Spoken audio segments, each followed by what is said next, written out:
Now, other interesting cultural news, you have Bud Light getting the Death Star at Costco. Gone. Now, the Death Star is a pejorative term, for those who don't know, in which the engineer Scotty at Star Trek would actually beam a button, and he says, beam me up, and the beam would shoot from the USS Enterprise, and that would be called the Death Star. I'm kidding, it's Starship Troopers, I'm kidding, I know. Calm down, I know it's Star Wars, which in and of itself is a great culture that now Disney owns.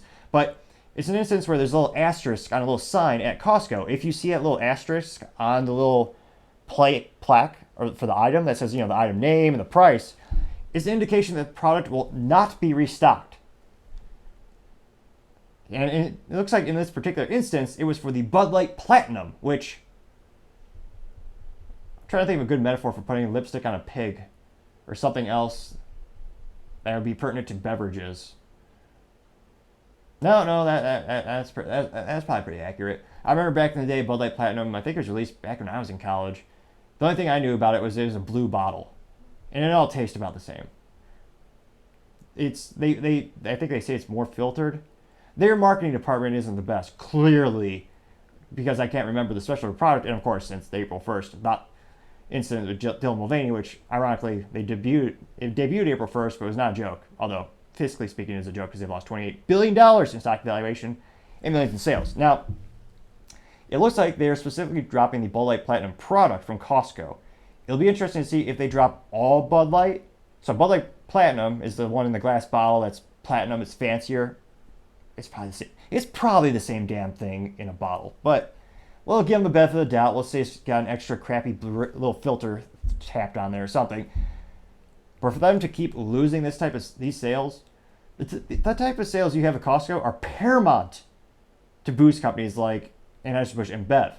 It reminds me reminiscent of the technology industry, in which I can't say the bank, but I could say there was a I can't say a specific bank, but I could say there's a laptop company who used to sell hundreds of millions of dollars in computers to a bank.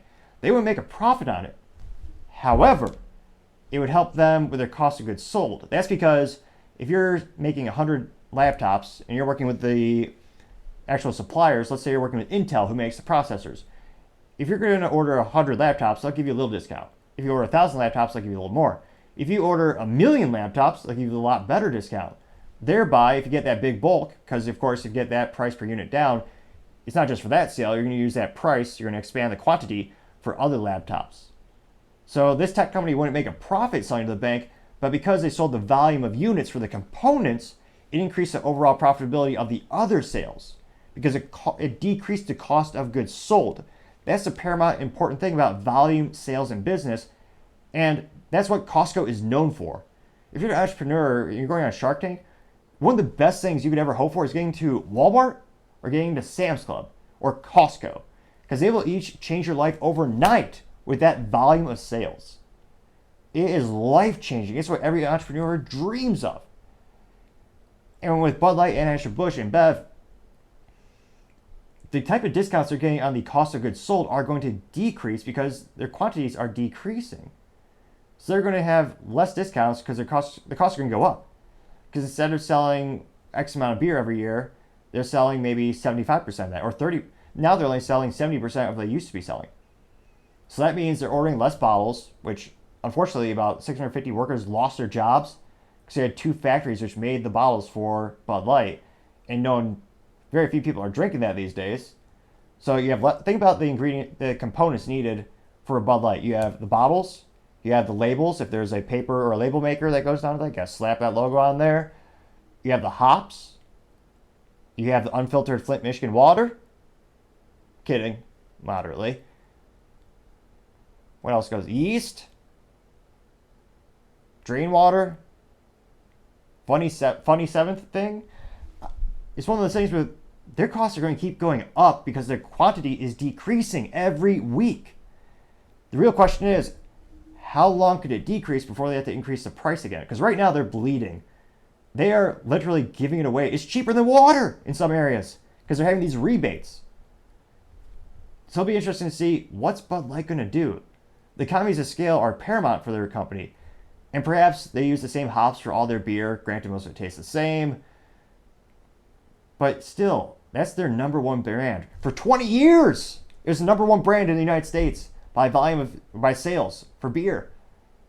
Now it's down to 14. This is the biggest business blunder in my life. I've been studying business since I knew how to read.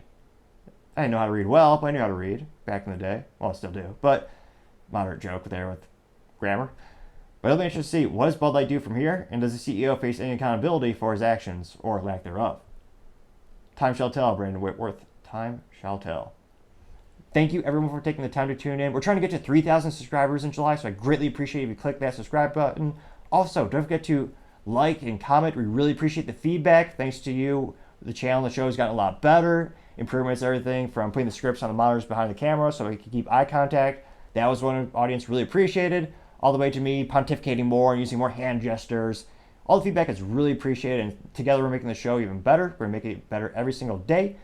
Also, don't forget to tell your family, tell your friends, tell your coworkers. Heck, tell your enemies, tell anyone and everyone.